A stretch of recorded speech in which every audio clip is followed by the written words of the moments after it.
Hit record and we'll get started. We're good to go. Hey everybody, it is April 4th and I'm so excited to start another month here with every single one of you, and especially because this call is an exclusive Israel only call because it is still Chag Sheni and Passover in the United States. Well, we are here already jumping in with two hands to April. And tonight's topic is all about getting really clear, getting clear on what you need, getting clear on what you want, getting clear on who you're becoming. And I can't think of a better reveal for the theme of this month and the incredible banner that Ayelet made all about April accountability. So go check it out in the group tonight. You're going to see the topic of the call is coming up for this week, this month. And we're also going to repost the weight loss calendar to keep track of your weight, so that we did in January. We're going to post a new copy of that printed out so you have an opportunity to really get excited again about losing weight, coming off of the holidays, to really become this version of yourself that you're so excited about. I'm going to take and open this call up for questions and comments, because who you're becoming is pretty personal. You're not becoming the best version of Lily Aronin. You're becoming the best Jude, Ricky, Ayelet, Devora, Adi, Renat, Ayelet, Rachel, Melissa, etc. I'm becoming the best Lily, and you're becoming the best version of you. And who that is going to be different for every single one of us. But all of us have to get clear about what are the ingredients for that success. And instead of keeping to set goals, I want to lose this many pounds, I need to lose this many pounds a week, so I get to this many pounds a month, so I get this to this many pounds a year. You really got to step back and say, what are my protocols? What are my systems that are going to make all of that for sure happen? Me becoming that version of myself means I'm doing these things. To do these things, I need these things in place. That's who I'm becoming. I'm becoming somebody who these habits are obvious for. One of my clients I spoke to this week over Passover, somebody in this group had just the most amazing thing that inspired me to say. She said, I started asking myself, what would a bunny do? What would a bunny do? Oh, a bunny would not complain about going to the bathroom a million times. A bunny would give herself a high five. And she was saying that she did not want to take water on all of these tiyulim. And instead of asking, what am I in the mood to do? What will be easiest for me? She just thought, what would a bunny do? And when she was planning her meals, she's like, I was trying to figure out my menu. There's somebody has a lot of background noise, guys. And she just kept asking herself, what would a bunny do? Lily, can you mute all? Well, not you.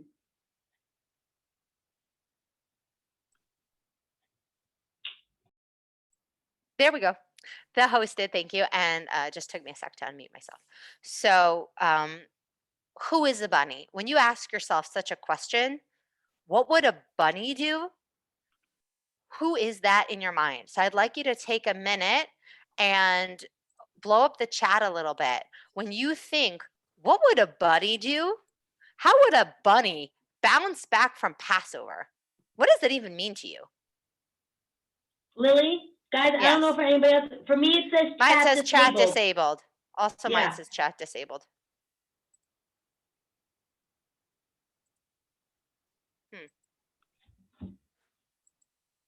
Okay. Unmute yourself. No? Raise your hand. Let's call on some people, guys. Call on somebody. Who? Devora Star. What would a bunny do? One thing. Unmute yourself. What would a bunny do?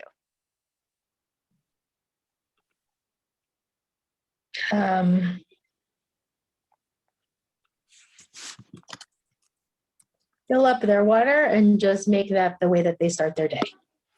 Amazing. Yes, Yoni, we see that. Michal K, what would a bunny do?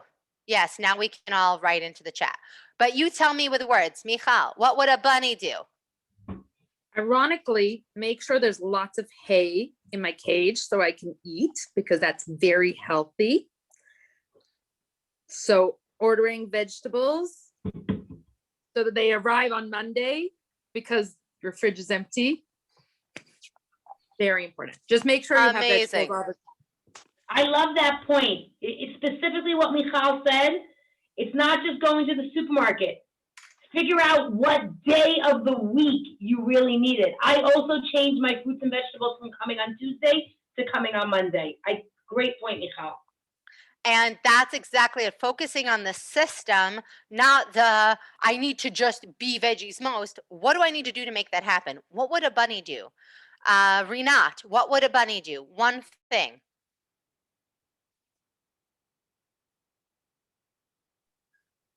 I think just each moment, you just, even if you fall off for like a meal, just get back on, you know? Yes. Not like a full day. Yes. And I actually had a great conversation with somebody today, and we clarified that exact thought. And we were just talking and we said, oh, it's not just off or on. It's, I like my last choice and I'm going to copy that choice and do it again. Or I'm not so happy with that last decision. I'm going to change it next time it comes up. Like really that small, because it's the small attitudes and the things we're telling ourselves that are just creating this identity in our head. Jude, one thing a bunny would do.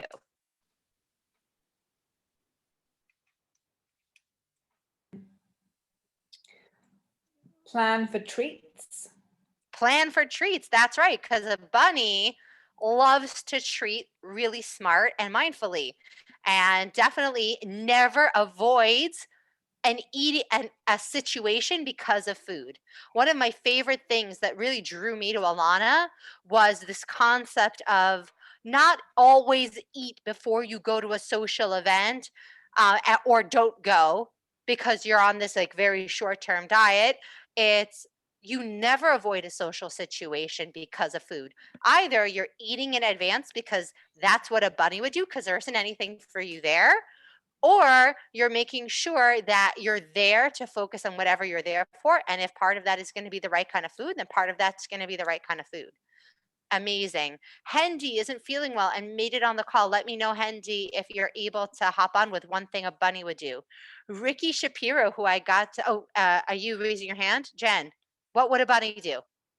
I wasn't raising, I was handing something over, but track. A bunny would track. Why does a bunny track? Is that something a bunny would do? Well, for numerous reasons, but one reason would be that if you have a successful day, then that's what you would repeat because that's what works. Right. Okay. So now I want to talk about a system versus a goal. Ayala, can you hold up that amazing tracker page for a sec? That tracking your weight is a system that will help you lose weight successfully over time. Having a 2 pounds at a time goal is great, but without a system, if you're avoiding going on the scale, yes, because you don't know, you're not sure, and that number, the scale is somehow defining your day still, then you're way focused on your goal and you're not focused on your system. So does anybody here, have you implemented a system versus focusing on a goal? So I'll give you another example. For water, I never think about my total water I need to get in a day because I've really figured out my system that I always have 3 bottles by lunch and 2 by dinner. That means I'm going to get 5, but I don't think I have to get 5 liters in today. I focus on my system, which is getting 3 by lunch, and 2 after. And when I haven't been working out this week, that has been definitely, I noticed, as will come up later in the call, that a big element of what makes my system work, what do I need, was missing. So what is a system versus a goal for you? Does anybody here, have you created for yourself a successful system that really makes, of course, the goal obvious? The goal is going to happen because you're persistent and consistent with this system. Yoni. So system. veggies most, if any of you seen my posts, it switches between the two, but it happens all day. The first thing that happens when everybody's doing their morning chaos, there is a giant tray of grilled vegetables by 8 a.m. is already in my oven.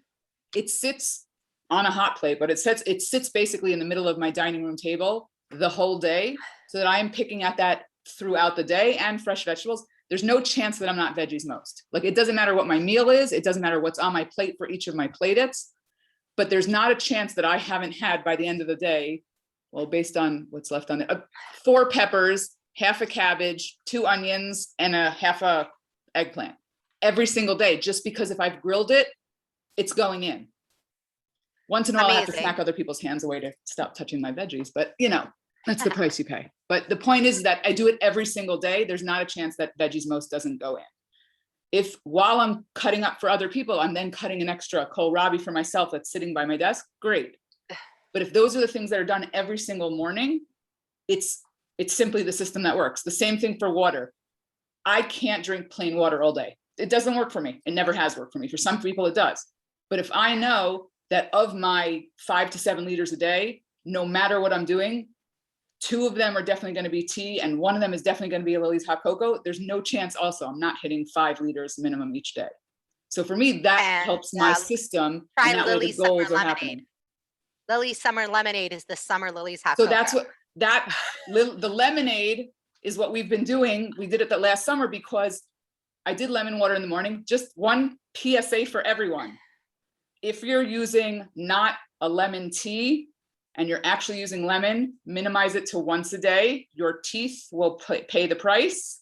When you have lemon water, any of you who start your day with lemon water, do not brush your teeth straight after. Rinse your mouth with water, just a little dental thing, because you would be just spreading the acid across your teeth rather than rinsing it and then brushing after. Just correct. PSA Also from with hot somebody who cocoa. knows. Hot cocoa, if you drink hot cocoa with real cocoa, you should always rinse your mouth. Otherwise the cocoa can stain your teeth.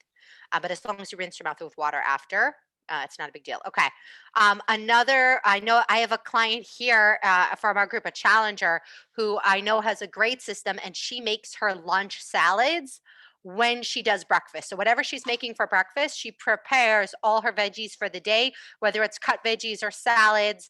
It's something I've been doing for a long time, and something that she does now all the time. That's a system. So of course, the things you want to happen are going to happen because that's your system. Anybody have a system that they'd like to share that really works for them? I yell it, and then I'm going to start looking for people. So start raising hands, start leaving me markers. So similar to what you just said, I find what works for me is when I'm having lunch. I mean, my system for lunch is it's a salad, so I know I'm veggies most, and I figure out what's in my house in terms of my FFC protein. But my system is that when I'm having lunch and I'm tracking lunch, I track my dinner already because it is very clear in my head. I've already been in my fridge or in my pantry. I know what's in my house. I know what my possibilities are, and it leaves me a lot less room for then in the moment dinner. Oh, but am I really in the mood or not in the mood, or should I have, or what's everybody else eating? And I decide by lunchtime, and I track dinner before it happens. Amazing.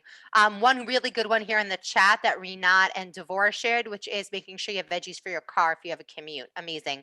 Michal, go for it. Sorry, unmuting you, please. And this is I found actually over Chag, is beyond the roasted veggies that I have in the fridge on a constant level. I literally, as soon as my bag of carrots, sorry, there's mocha. As soon as my bag of carrots comes in, I peel them and cut them and put them in a box. My celery, I clean them and cut them and put them in the box. My kohlrabi, I do every morning, like a lot of people, but I just make sure that as much as I have roasted veggies, I have plain veggies non-cooked, And it means when I get that craving at 3-4 o'clock in the afternoon, which is my usual, let's go get a bar of chocolate or a cookie or something like that. I go straight to the veggies, and it's made such a difference to the point, like my friend who was staying with me, the bags of veggies would be on the couch while watching TV. And in the olden days, it would be chips and other things that we would snack on, and we were snacking on carrots and celery. Yes. It's just the change. Amazing. Also, Shakeology. Shakeology is part of my system for success. I know I am having a delicious treat every single day that I love, that I enjoy, that makes me feel good, that is icy in the summer. Like as soon as we actually hit the heat wave, you will see I have Shakeology ice cream in my brand new smoothie bowl blender. It will be part of my dinner. Anybody have consistent breakfast is a system that makes them successful? Anybody? Yeah, Seema and Jude. So Seema, then Jude. Seema, go for it. I basically eat yogurt and an apple every day. And I try banana, but I'm not sure that's the same for me. I think the apple is like what I've learned from tracking it. I think the apple and the yogurt is like my best go-to. I've also tried the brownie breakfast thing that she, so I'm still not sure where that stands, but apple for sure is my go-to, or eggs, but now I do eggs for dinner, so whatever. Amazing. But again, you don't have to worry about having today be a weight loss day because you know your system is this breakfast means that's totally going to happen. Jude, what were you going to share? Yeah, no, I have a consistent breakfast, but I have lots of consistent things, but I still have lots of inconsistent things. So thank you for bringing that up. Our next I'm happy with the consistent things. I do still feel like I've gained so much, but I'm really not where I hoped I would be. So okay, so becoming what you don't have to share specifically if you don't feel comfortable, but if you feel comfortable, whenever we have something we're struggling to be consistent with, it's because something shifted in our identity.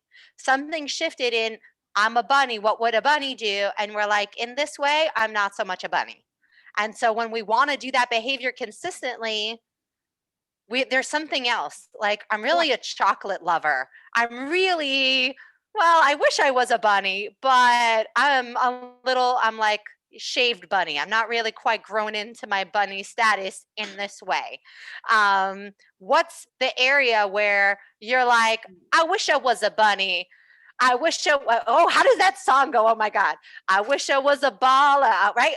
I wish I was. You don't want to go that way. I don't want to go that way. Okay. I wish I was a bunny. What are you that you kind of wish you were a bunny? In terms of consistency. I don't wish I was a bunny. I wish I was me that can actually be consistent and be honest with myself. About what? About not, to be honest, I've had a lot of thoughts about why I'm not doing as well as I'd hoped I would be, because I really do think I'm just addicted to sugar, and maybe I need CBT or something else. Because okay. Yeah, I'm addicted to sugar. That's an identity. It's not, well, to be honest, it's an identity. It's not that it's an identity, it's just how it feels. Right. That's exactly how you define an identity. That's what an identity is. So and you're, again, like you're saying, I now even wish I was a bunny because I'm addicted to sugar. Like, if this is who I am, I'm addicted to sugar. No, it's not who I want to be. It's how it's not who I want to be. It's how it feels. 100%. Every single time, every single person who has had the same thoughts, I want to be somebody who gets up and meditates. I want to be somebody who davens. I want to be somebody who works out in the morning. I want to be somebody who drinks water. I want to be somebody who does this. And then we're comparing ourselves to the person we want to be. Instead of saying, what's the system? What would the system be to stop being somebody who is addicted to sugar? What are the tools that it would take? What? I was for a little bit. Oh, so it's possible. It is. But the identity stuck back there. So what were you doing? What were the systems you'd started in place? No, everything that to be says the water, well, not as much water as you guys drink. I can't do it, but a lot more than I was drinking. Can't do it, But right? you have a new cup. I know my cup's Okay. beautiful, but I swear on my life, I can't pee that much. Because, I just because and that's okay. This is non-judgment. This is everybody has identities. But here's the thing. The best advice I ever got that I worked so hard on that it's like just always in process is not to be so attached to our identities that we aren't willing to keep growing and shifting. For Growth sure. means we're shedding old identities and embracing new versions of ourselves. So there is a version of yourself that feels really comfortable, that is addicted to sugar. Anybody else, we're not going to just pick on Jude. Anybody else have an identity that you're willing to share that you're thinking in your head that, you don't want, that you want to be something more consistent with, but you have an identity that's in conflict? Who? Seema. Thank you. The identity that I'm trying to get away from, my identity that I want is to go to bed at 9:30. Like that's my goal. But in reality, the other part of me that struggles is that I want to enjoy that my house is quiet and I'm just gonna sit here and enjoy that peace and quiet. So it's like this constant struggle. And I know that if I go to sleep at 9:30, the next day will be that much better for me. Sure. But it's Seema, not you in are my alignment spirit buddy. But it's not in alignment with who you see yourself as. You see yourself so deeply as somebody who really enjoys that time of night.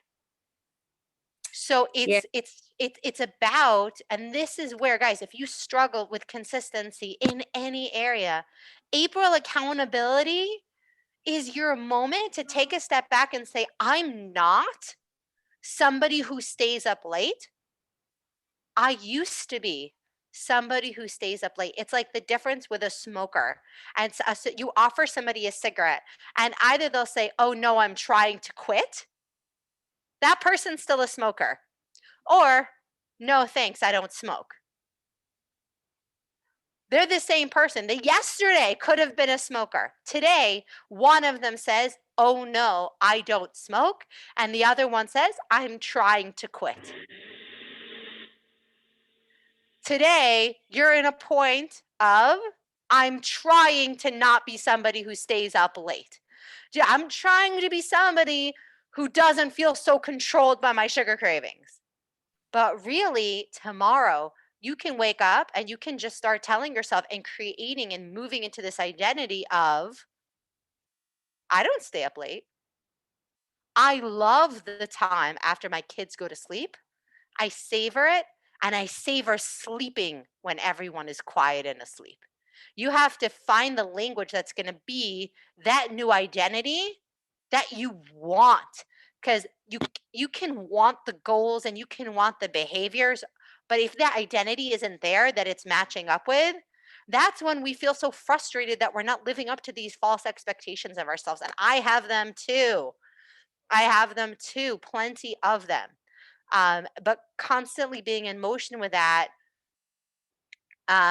Jude went off video, so I'm not going to call on her, but anybody else have anything that you can share that you've shifted successfully in identity? You used to be somebody who did this. Yeah. Anybody else? Yoni, I'm going to call on you, but just anybody else who didn't. I was going to say, I'll let other people kind of speak, and then I will speak to exactly what do you have Seema was talking anything? about. Do you have anything? I think I take identity with many times excuses, meaning I believe I'm something, but really, when you change it, it's not. I believe I can never work out in the morning, and I'm a night person until I started working out in the morning, and then I'm a person who works out in the morning.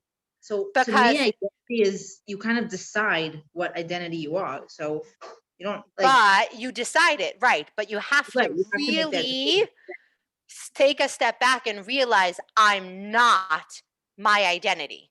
My identity is a pair of glasses I wear, and it's my habit pair. It's the pair I put on that I think I'm blind without, and I just put them on and I go about my day. But wait, there's a step in the middle there. I could choose a different pair of glasses today, and then I could get used to maybe throwing the old ones in the trash and making that my new. But come on, even with getting up in the morning to work out, there are times where you fall back into an old identity where it's hard. Okay, Yoni, hit us up. Right. So there are two pieces to that. Number one is the moment you realize that identity is fluid. Yes. Means you take away the I can't and it becomes I'm not ready to. It's just the shift of a sentence. You are not incapable. The identity at that moment is I feel like I'm incapable. I'm not ready to. It doesn't matter what the behavior is after that. And this is for anyone. The second you decide whatever that new identity you want to reach for becomes the heavier pull, I'm ready. It's not comfortable. It is out. When I say out of your comfort zone, I mean, Sima, when you said about sleep, Ayelet smiled because I was the 3 hours of sleep a night. Many of you have heard this. I took a system that made 0 sense so that I would get more sleep. I do my workout. I'm up every morning at an ungodly hour, me and the chickens that I pass every morning before any sun comes up, not to work out, but because I couldn't figure out a way to get myself into bed at a better time. I knew that if I have to wake up early and not be a zombie all day, I needed to get into bed earlier. And that quiet peace of mind, sheket nafshi, that I have every morning when I go walking and not having a spouse, a child, a client, and anyone talking to me if I don't want them to be, is the most precious hour of my day. And it's out me, doesn't matter what the temperature or the time is, I'm out every morning. It is something I finally decided I needed to do. But until then, I can't get up in the morning. I'm not a morning person. I'm a night owl. That was my identity from the point that I was 16 till I was 43 and change. And only at that moment where I no longer decided I can't was when that changed. I am no different than anybody in this group. I started out as a challenger. I am the same as everybody here. I just am choosing those I can'ts one by one that I want to shift to I'm ready to approach. And I'm just going to put this out there as somebody who 3-4 years ago started getting up at that odd godly hour and having that time. And then over the last 2 months, really shifted back into the identity of I can't get up till 6:30, even though my body is waking me up earlier because I am not getting to sleep early enough and I have to stay in my bed, to I am so excited to start getting up earlier again, because when I go back into what are the systems that really work for me, getting up early is a system that works for me because I never get those hours back. The hours that I spend in the morning on myself are just not replicatable at any other point in my day. And when I try to put them in later in the day, it's just not the same. And I'm the one who loses out. So every time I think I'm giving myself this gift of an extra hour of sleep in the morning, it's never really a gift. And sometimes I shift back into I'm not ready to. I have other stuff I'm working out and I'm not ready to until I'm ready again. So even when you feel like you've overcome something and you find yourself shifting back, once you recognize these identities are fluid, it's just like changing gears in your car. You can change again and be in drive. And every time you go back, you get clearer and clearer on what is it exactly about getting up early? What is it exactly that's the most important things that I need? What is it exactly that really sets me up for success so I can make sure I'm doing that in that hour? I yell it. So I think one of the most important themes that we keep on repeating, and it's not whether you're talking about getting up early or not, or how many liters of water you drink. You know, for me as somebody who's capable of drinking straight up water, don't need to flavor it. I can drink 6-7 liters. I have found now recently that my bathroom and my system is actually going better now. Again, like you said, instead of trying to reach X amounts of liters, drinking more slowly throughout the day, even if it means a liter less, that's working better for my body, as long as I'm past my minimum, of course. But again, the most important thing here is that it comes down to a choice, and that you keep on choosing. We've said this 1,000 times, that there's nothing different or unique or special about any of us coaches. Like Yoni said, we've all started as challengers. I think the biggest difference is that at a certain point, we made the choice that we will keep on choosing, that we will keep on making a choice. It doesn't mean that we nail it every day or every week, but we will keep on trying to choose. And then we will keep on looking back at the systems that work for us. And then we will stay engaged, and then we will communicate, and we will keep on trying. It's not even a thought that this is ever going to end. The minute I really thought about that and embraced that and understood my vulnerability just as a human, that Shabbos is going to be there for the rest of my life, and Pesach is going to be there for the rest of my life. It doesn't mean that I can stop making choices or stop making mistakes. Yeah. I think that's what's really important. We're in less than a minute left. So the theme of this call was clarity. And I want you to start asking yourself, who am I becoming? What would a bunny do? If I want to be a bunny, if I want to be a Team Thrive, if I want to be somebody who lost 50 pounds, what would somebody who lost 50 pounds do? What would somebody who's a morning person do if that's your goal? What would be somebody who drinks 7 liters a day? What would she do? What system would probably she set up? If she's, what would somebody who's conquered their sugar cravings do? Like, I start asking yourself that every day, June. Like, oh, what would somebody who used to struggle with sugar do? It's not somebody who struggles anymore, somebody who quit. What would somebody who quit sugar do in this situation? What would they choose? Um, there are all these different ways that we could take something we're struggling with and turn it into something that's super empowering and flip the script. And I'm so excited to do April with you guys. We have so much amazing stuff coming. Um, Reach out in the group, connect with anybody who's on the call tonight, and connect with them, connect with us, connect with each other, because you guys are the ones who make every single day special and make me say, I want to be here and I want to be a leader in Team Thrive. So it's because of every single one of you. Thank you guys so much. Recording will be out tomorrow, and just have an amazing, amazing weekend for all you guys watching the recording next year in Jerusalem.